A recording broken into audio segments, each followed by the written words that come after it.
Bueno, pues buenos días, Carla y José Fernando. Gracias por estar.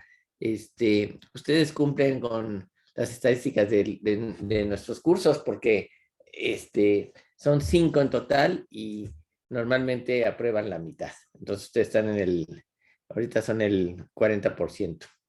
Ni siquiera falta otro que apruebe, ¿no? Bueno, más o menos. Bueno, esta es la última clase de este año y regresamos el día 10 de enero para continuar. Creo que son 2 semanas más, Jessica.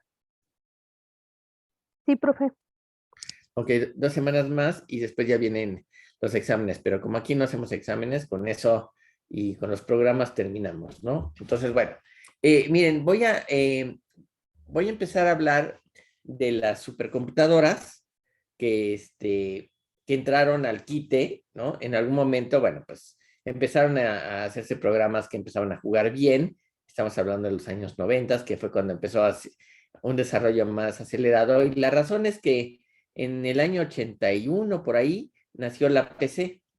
Y bueno, desde luego que era una máquina creo que 16 bits con un Z80, creo que era, y después fue un 8086 o algo así, o un 8088, y eventualmente pues Intel le cambió el nombre, o sea, hubo 80, 286, 386, 486, y eventualmente le pusieron Pentium para que, como los números no se pueden registrar como marca, entonces le pusieron Pentium y pues y de ahí para el real, ¿no? Entonces, los programas empezaron a ser más fuertes, los procesadores empezaron a ser mejores, el hardware mejoró considerablemente, los precios bajaron en cierto sentido, es decir, las primeras computadoras, miren, les cuento una simple historia. Yo tengo un primo que tenía una empresa y cuando empezaron a salir las IBM, las PC IBM, él compró PC IBM, cada una costaba $4,000 y, no sé, y tenía 2 floppy disk y no tenía disco duro y bueno, era para lo que tenemos hoy en día, no tenían nada.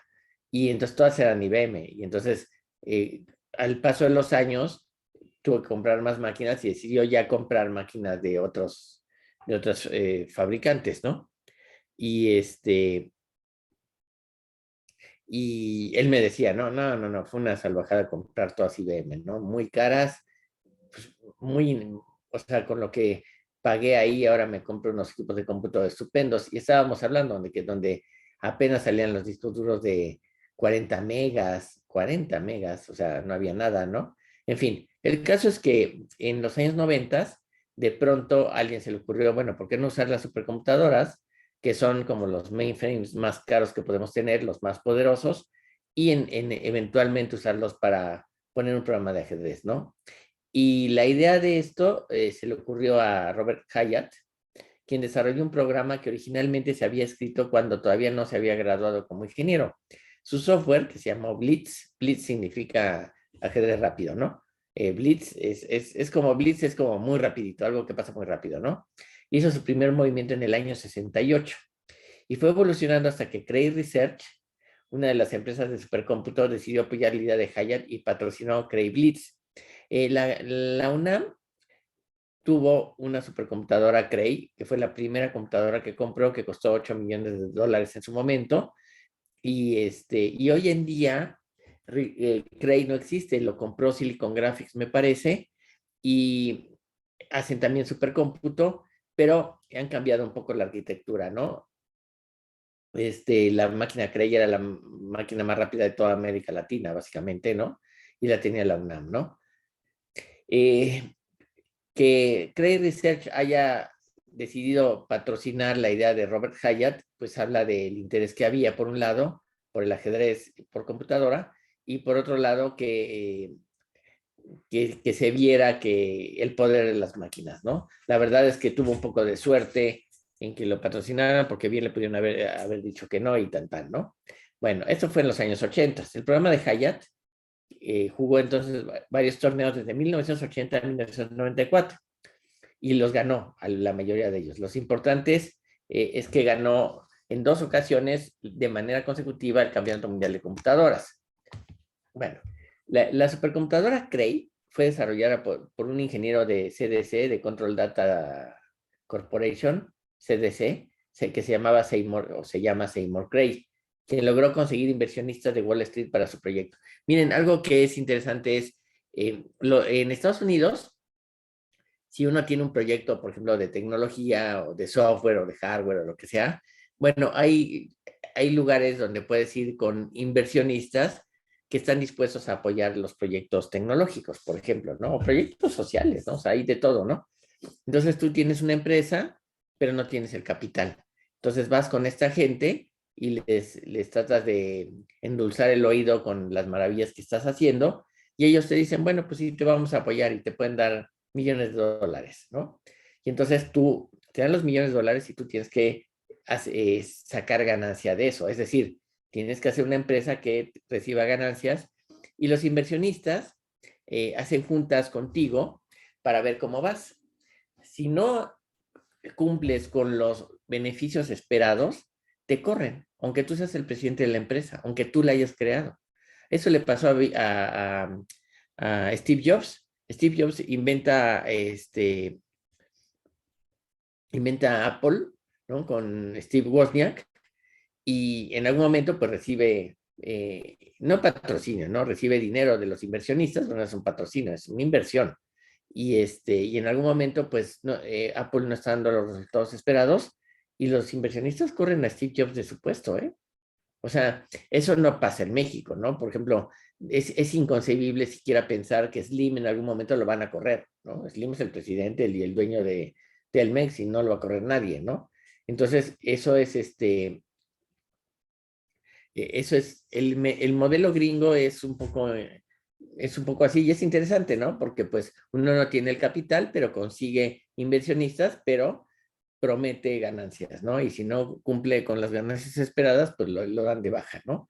Bueno, a Seymour Cray le llevó 4 años construir la primera máquina y en el 75 se anunció la primera supercomputadora, la Cray 1, de 80 megahertz. Estamos hablando que hoy en día las computadoras de casa corren a 4 gigahertz. Esta corría a 80 megahertz, que era en 75 era la máquina de las más rápidas del mundo, ¿no?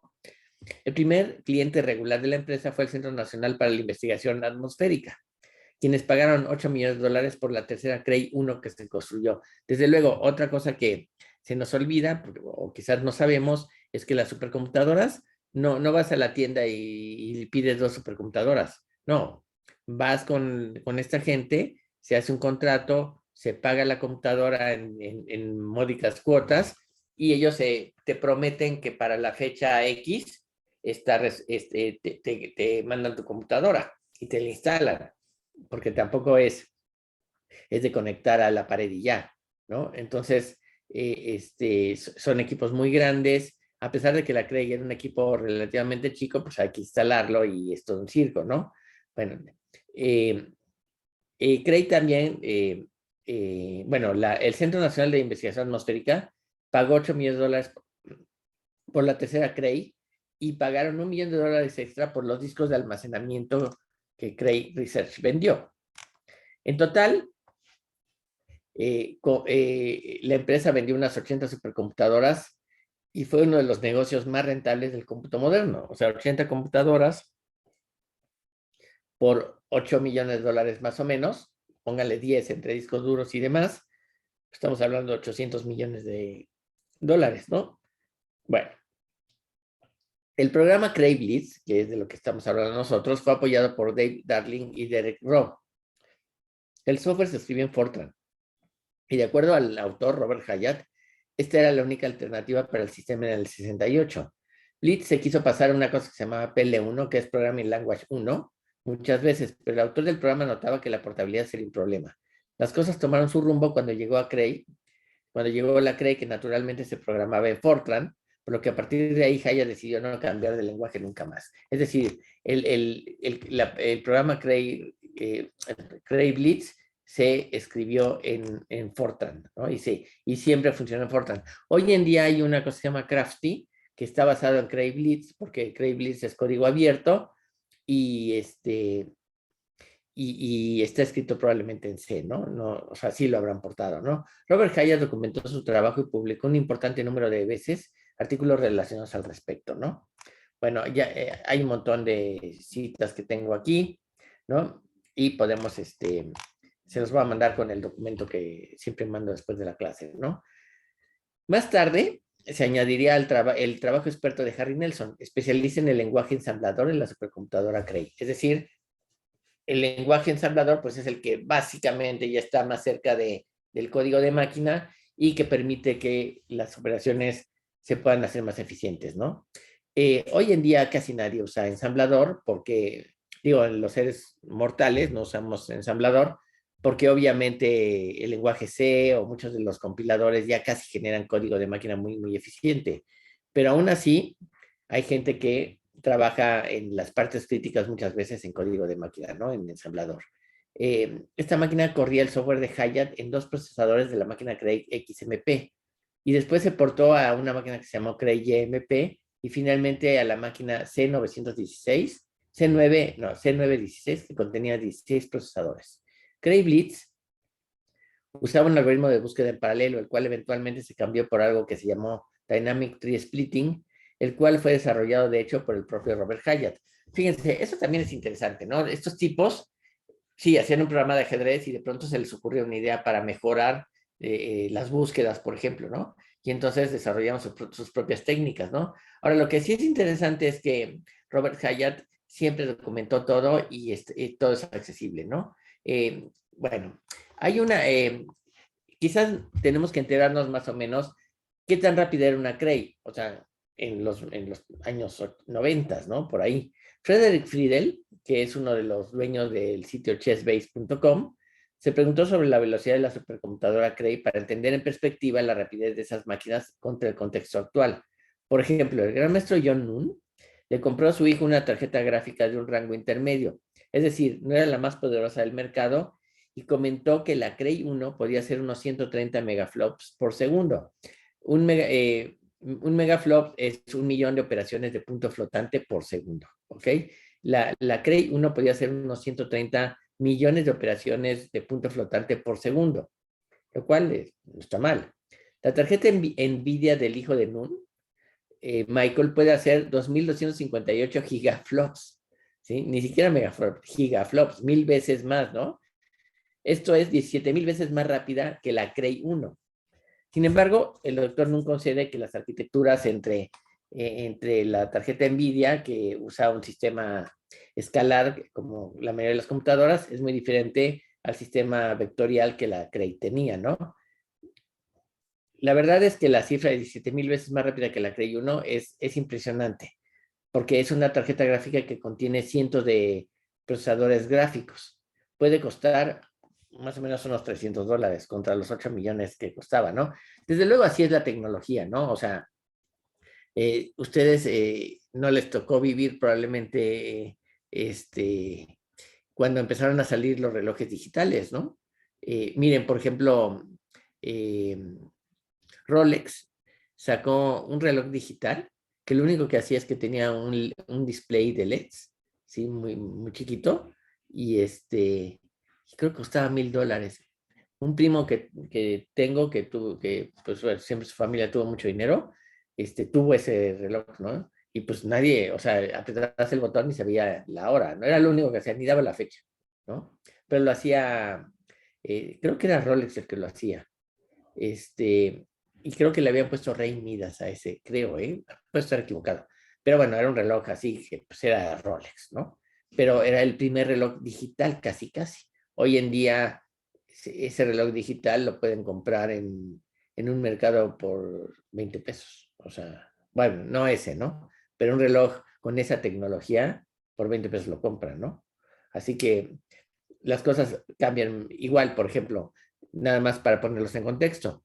La supercomputadora que ya hablaremos de ella, la IBM Deep Blue, que jugó contra Kasparov, hoy en día los programas de los teléfonos juegan mejor que esa máquina, así de fácil, ¿no? Así que vean cómo ha cambiado la cosa. Así que no hay que asombrarse, ¿no? La cifra de 17,000 veces más rápida que la Cray habla del poder y del avance de la ciencia, ¿no? Por su parte, Ken Thompson quien trabajó muchos años en los laboratorios Bell y que es el creador de Bell, la máquina campeona del mundo en los años 80 y coautor del sistema Unix, dijo que la Cray tenía un tiempo de 2 a 5 nanosegundos por ciclo, dependiendo del modelo. Se podían tener hasta 7 unidades aritméticas ejecutando una instrucción. La longitud del vector en la Cray era de 64 valores y le tomaba un par de instrucciones para iniciar el proceso o incluso apagarse. Algunos modelos de la Cray tenían 8 procesadores, por lo que el pico de cálculo era 0.5 o sea, era la mitad de, o sea, 500 megas por 2 nanosegundos, es decir, podía más o menos correr, a la más alta velocidad era 25 gigas nanosegundos, una cosa así.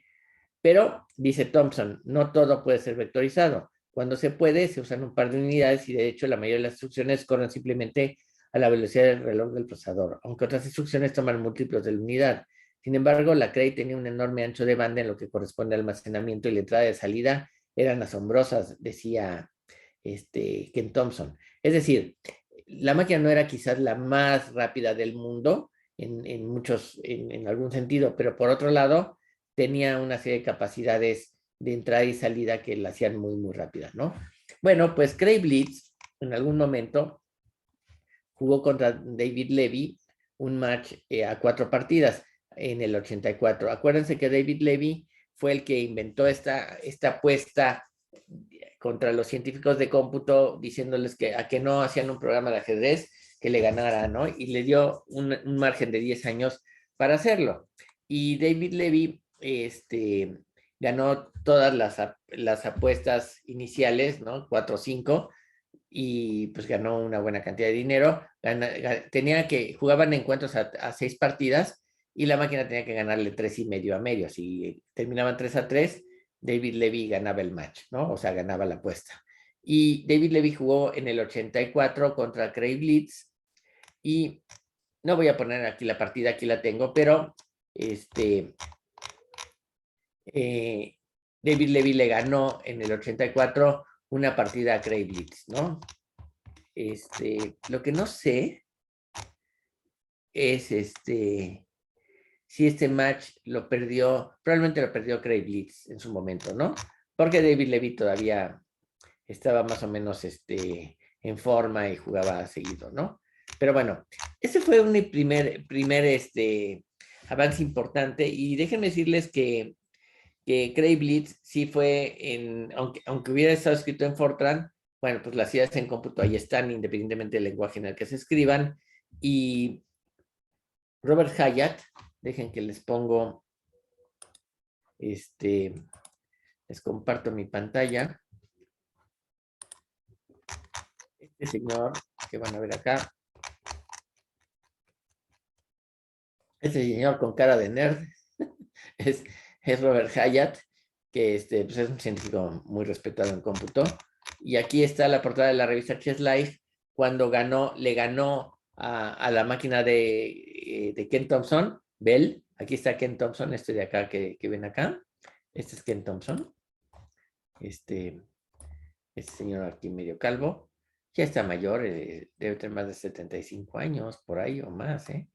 Eh, Aquí está Ken Thompson y esta es la partida que, bueno, en una revista de ajedrez, pues se reportó todo el hecho, ¿no? Y este es Robert Hyatt con sus amiguitos que le ganaron a Cray Blitz, pero es una supercomputadora contra la máquina dedicada a Bell, que era una especie de pequeño, ¿cómo se llama? De pequeño refrigerador, ¿no? Más o menos, ¿no? Bueno, eso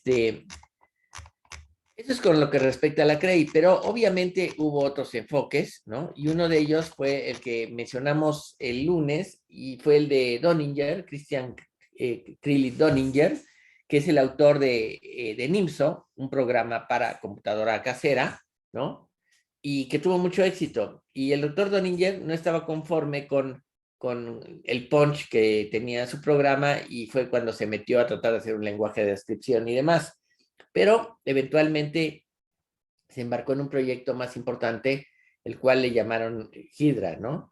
Que es un ser mitológico de 1000 cabezas, ¿no? Y que consistía en una máquina de ajedrez diseñada por el siguiente equipo: Christian Donninger, Ulf Lorenz, el gran maestro Christopher Lutz y Muhammad Nasir Ali. Desde el 2006, el desarrollo, sin embargo, fue responsabilidad solamente de Donninger y Lutz, ¿sí? Hydra estaba patrocinada por un grupo que se llamaba PAL y el Sheikh Tanom bin Zayed Al Nahyan de Abu Dhabi.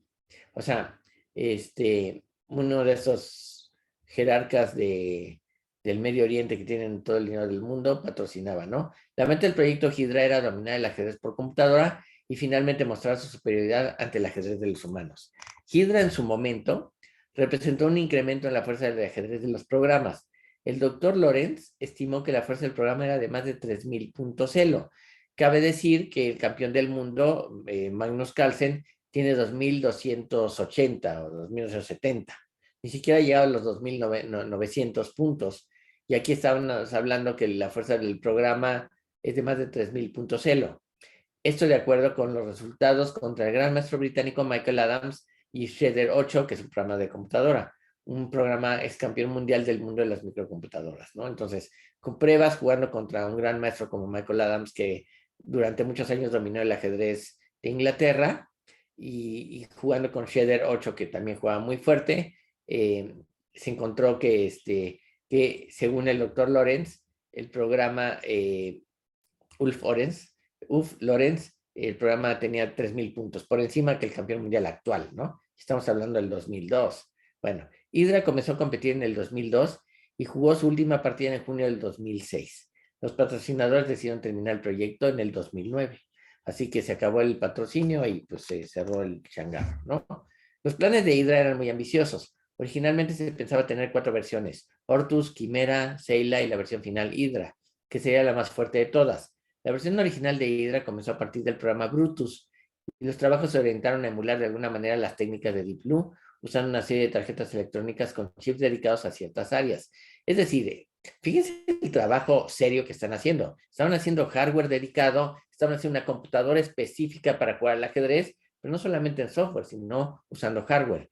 En Hydra se tienen muchas computadoras, cada una tiene un procesador programable, ¿no? Un FPGA, ¿no? Que son procesadores de compuertas lógicas programables, que actuaba como coprocesadores de ajedrez. Esto permitía a Hydra buscar en un enorme número de posiciones por segundo, haciendo que cada procesador corriese 10 veces más rápido que cualquier procesador que no tuviese esa ayuda.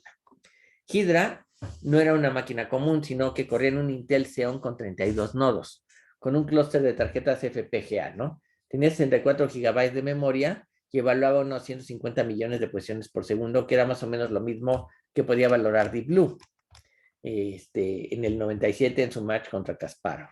En promedio, y es de asombrarse, el motor de análisis podía evaluar una profundidad de 18 plies. O sea, un pli es un movimiento, 18 plies son 18 movimientos adelante, es decir, 9 jugadas.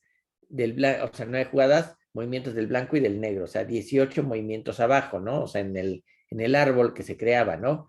Deep Blue, en contraste, solo analizaba 12 en lugar de 18.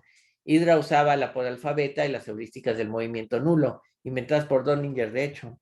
Bueno, los éxitos de Hydra mostraron los avances para llegar a ser la mejor máquina de ajedrez. Su primer torneo fue en julio del 2002, que con el nombre de Brutus jugó en el Campeonato Mundial de Computadoras en Maastricht, Holanda, ganando 6 juegos, empatando 2 y perdiendo solo 1.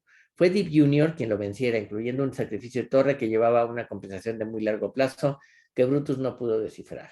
En noviembre del siguiente año, 2003, Brutus terminó en cuarto sitio en la siguiente edición del Campeonato Mundial de Computadoras, en Graz, Austria. Ganó 8 partidas, perdió 2 y empató 1. Esto fue un poco decepcionante y el equipo de Hydra tuvo que buscar un nuevo patrocinador, que fue el grupo PAL, ¿no? O sea, los patrocinadores, como lo que les decía con los inversionistas, ¿no? No te funciona, pues te corren de tu chamba, ¿no? Y ponen a otro. En este caso, pues les dejaron de dejar dinero, les dejaron de dar dinero y entonces tuvieron que cambiar de patrocinador y se consiguieron un grupo que se llamaba PAL. En febrero del 2004, Hydra ganó la edición del International Paderborn Computer Chess Championship con 6,5 puntos de 7 posibles por encima de Fritz y Schroeder. Ese mismo año, pero en abril, Hydra terminó segundo en un torneo internacional en Leiden, Holanda. Ganó 5 partidas, perdió una y empató 3, pero quedó a 1,5 puntos del campeón Shredder. Una derrota en la apertura obligó al equipo a buscar un especialista y fue cuando se contrató al gran maestro Christopher Lutz, quien hizo un nuevo libro de aperturas para el software. Pero lo interesante vino en agosto del 2004, cuando Hydra jugó un match contra Shredder. Corriendo solamente entre comillas, con 16 nodos, Hydra venció a Shredder 5,5, 2,5, ganando 3 partidas y empatando el resto. Era un match informal, pero vamos, Shredder perdió fácilmente, ¿no? Hydra también en otro match informal venció al gran maestro Evgeny Vladimirov de Kazajistán por 3,5 a medio puntos. La partida más corta del encuentro duró 23 jugadas, ¿no? Y la máquina le ganó a un fuerte gran maestro, ¿no? Así que ahí como que ya empezaba a dar de qué hablar la computadora. En el 2004, Hydra venció al gran maestro Ponomariov, que fue campeón mundial de la FIDE, y le ganó 2 partidas. En ese entonces, Ponomariov tenía 2,710 puntos. Eso lo metía entre los 50 mejores del mundo, ¿no? En febrero del 2005, Hydra ganó la edición 14 del torneo de computadoras con 8 puntos de 9, 7 victorias y 2 empates. En el proceso logró vencer de nuevo a Shredder. Pero el equipo consideraba que se necesitaban más pruebas contra los ajedrecistas humanos. Y en la última semana de junio del 2005, se jugaron 6 partidas entre Hydra y uno de los mejores grandes maestros británicos, Michael Adams. Les digo, Michael Adams, bueno, fue subcampeón del mundo en algún momento, en un torneo que ganó Kasim Danov, que, bueno, ha pasado la historia. La Federación Internacional ha hecho algunos campeonatos del mundo bastante patitos, que los hacía como con eliminación tipo Wimbledon, y Kasim Danov jugó la final contra Adams y Kasim Danov ganó ese campeonato del mundo. Pues eso no es culpa de Kasim Danov, pero pues poca gente lo reconoce como campeón del mundo, ¿no? Igual Halifman ganó un torneo parecido, pero pues hay muchos, Kasparov ni siquiera lo considera entre los campeones del mundo, ¿no? Así que, vamos, aunque ellos ganen, no es culpa de los jugadores, ¿no? Si yo juego un torneo y el torneo es de la Federación Internacional y lo ejecutan como el campeonato mundial y lo gano, pues soy el campeón del mundo. O sea, independientemente de que hayan jugado puras maletas, eso no es problema de los jugadores, ¿no? Entonces, bueno, el caso es que jugó contra Michael Adams, la máquina Hydra, y el premio para jugar eran 6 partidas, era de $145,000 que se pagaban de esta manera. Una victoria sobre Hydra valía $25,000, un empate 10,000 y $0 si no le ganabas, si perdías. Hydra venció 5,5 a medio puntos. Adams solo pudo empatar la segunda partida, lo cual es notable, ¿eh? O sea, un programa que contra un gran maestro de ese nivel le gana 5 partidas y empata una,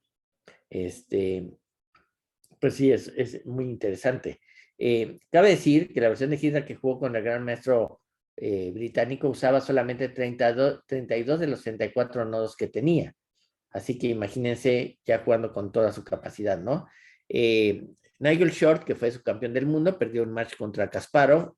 Comentó al respecto alguna vez de este match, dijo que, bueno, como por el empate le dieron $10,000, dijo Short en su clásico sarcasmo, dijo, una buena manera de ganar $10,000 trabajando poco, ¿no? Pero pues, la verdad es que sí, la máquina lo aplastó, ¿no? En noviembre del 2005, Hydra jugó contra Rustam Kasindanov, que también, les decía, fue el ex campeón mundial de la FIDE, que mucha gente no lo considera así, aunque les digo, oficialmente él fue campeón mundial, ¿no? Y entabló, jugó 4 partidas y le ganó a Rustam Kasindanov. Pero después entabló con Alexander Halifman, otro campeón del mundo, ¿no? Y la Hydra venció a Ponomariov y finalmente volvió a empatar con Kasindanov.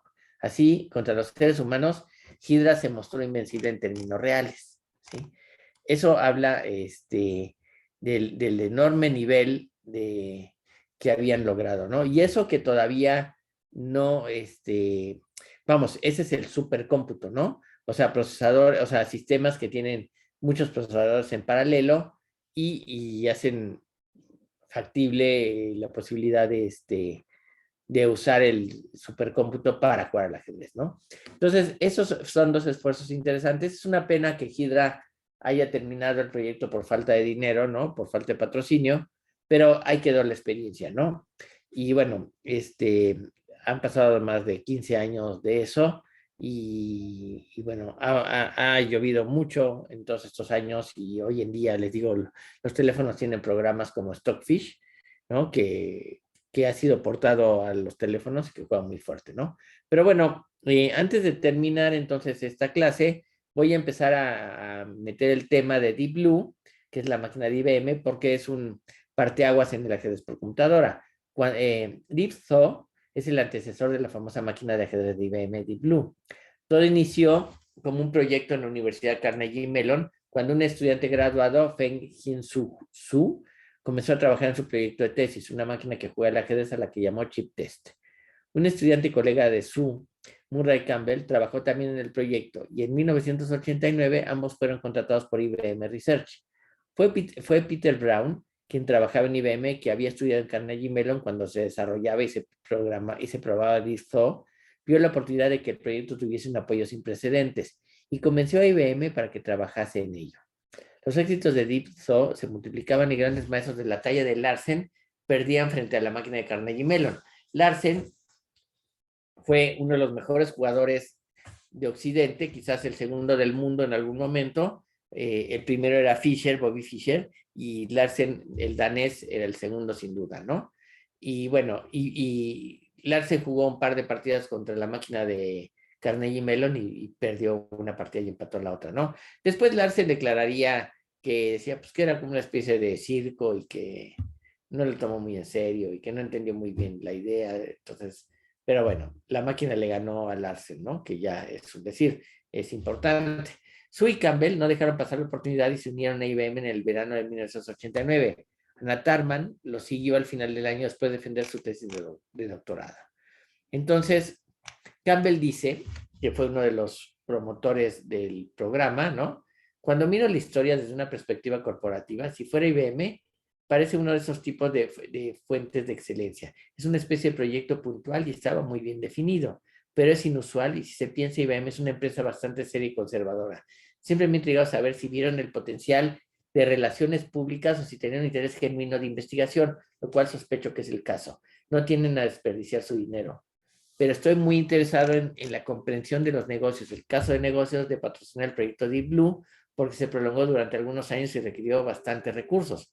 O sea, Murray Campbell dice, pues no sé por qué IBM se metió a este proyecto, no sé si vieron potencial, no sé si vieron que cuando iban a jugar con Kasparov iba a ser tal escándalo mediático, no sé, dice, porque dice que el proyecto llevó muchos recursos, ¿no? El apoyo de IBM sí sería el catalizador. Acuérdense, un catalizador es un acelerador de algo, ¿no? En química hay catalizadores que hacen que las reacciones químicas se aceleren, ¿no? Y el apoyo de IBM en este caso fue el catalizador para que un proyecto que llevó más de 7 años y que además, al menos por mucho tiempo, no reflejó ninguna utilidad para IBM. Aunque Campbell dice que pudimos hacer algo de investigación en algoritmos en paralelo, computación de algo de alto desempeño, y si esto tenía éxito al final, lograríamos un gran reconocimiento.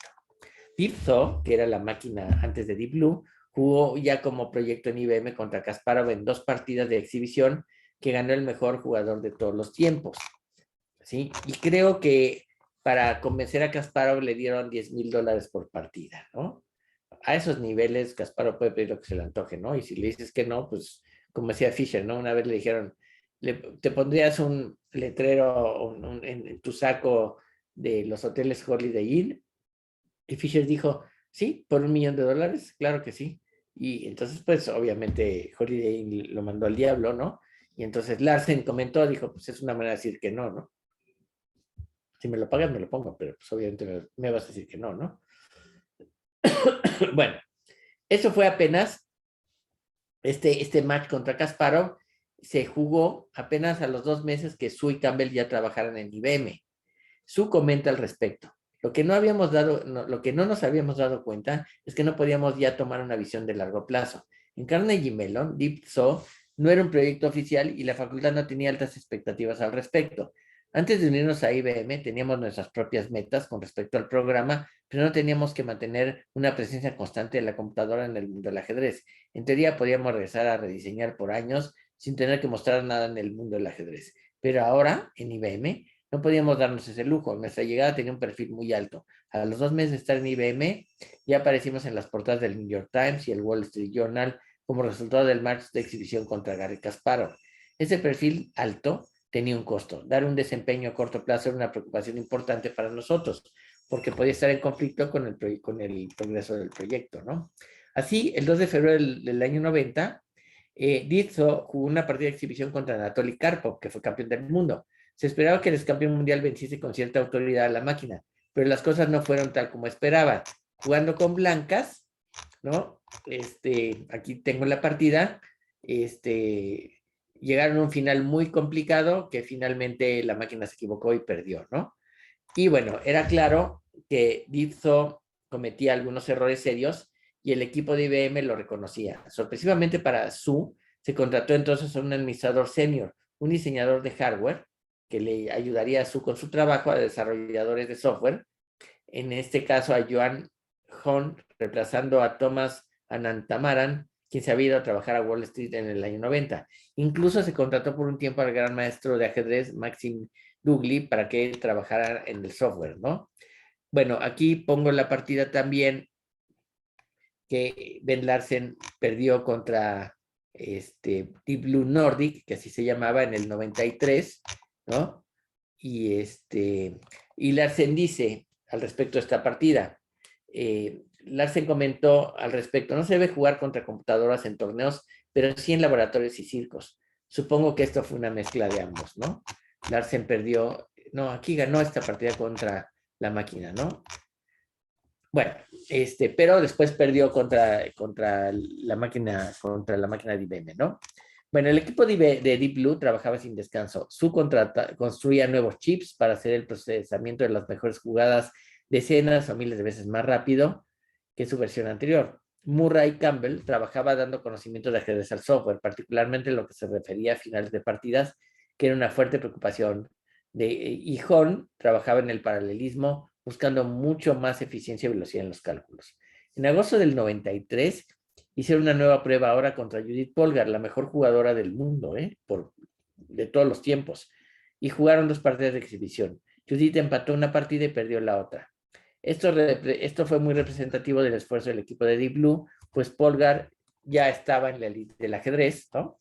Entonces está la partida que le gana a la máquina. Y bueno, pasaron además cosas curiosas. Kasparov perdió una partida de 5 minutos contra Fritz, que es un programa de computadora casera, en 1994. Y en las partidas rápidas, desde luego, las máquinas son mejores que todos los seres humanos, ¿no? Después, Richard Lang, que con Chess Genius, lo hemos comentado, vencería a Kasparov en una partida de 25 minutos. Y aquí es interesante notar que Lang no tenía ni remotamente los recursos de Deep Blue en IBM. Chess Genius se basaba en algoritmos inteligentes que no han sido publicados, que hacían que el software en una computadora casera jugara estupendamente bien, como para vencer al campeón del mundo, ¿no? Bueno, estos resultados son importantes, pues Deep Blue era el proyecto más ambicioso y resultaba increíble que programadores con menos recursos pudiesen lograr los triunfos mencionados. En 1995, Deep Blue participó en el Campeonato Mundial de Computadoras en Hong Kong y en la partida individual contra Fritz, Deep Blue jugó mal, la sacaron de su libro de aperturas, no halló las jugadas correctas y perdió.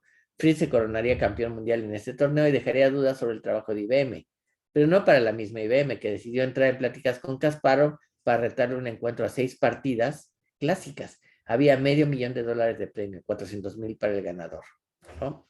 Bueno, aquí voy a dejar esto para después, regresando de las vacaciones, platicar de las partidas, de los matches que jugó Kasparov contra la máquina Deep Blue, que fueron por muchos años, pues fue también un parteaguas, ¿no? Finalmente, el spoiler es que Kasparov perdería en el segundo match contra la máquina, y después de eso Kasparov, enojado y furioso porque perdió, quiso retar a IBM por el campeonato mundial, ¿no? Pero ya IBM dijo, ya se acabó el proyecto y ya no siguió, y Kasparov se quedó con, con las ganas de una revancha, ¿no? Pero bueno, bueno, pues entonces esto sería todo por este año. Nos vemos el próximo año, el día 10 empezamos, ¿no? Tendremos 2 semanas, vamos a terminar de hablar de los sistemas con supercomputadoras y después un poquito de las redes neuronales que se usan ahora. Y me entregan sus tareas. Ya creo que no vamos a dejar ninguna tarea más y ya con eso damos por terminado el curso, ¿no? Y entonces esperemos que, que aprueben y demás, ¿no? Entonces, si no hay nada más que decir, pues tengan buenas vacaciones y nos vemos el próximo año regresando, ¿no? En las clases. Bueno, pues buen fin de año, buena Navidad y fin de año. Y y bueno, gracias Carla, gracias José Fernando y Jessica, desde luego. Y nos vemos el próximo año por acá. Bueno, muy bien, Jessica.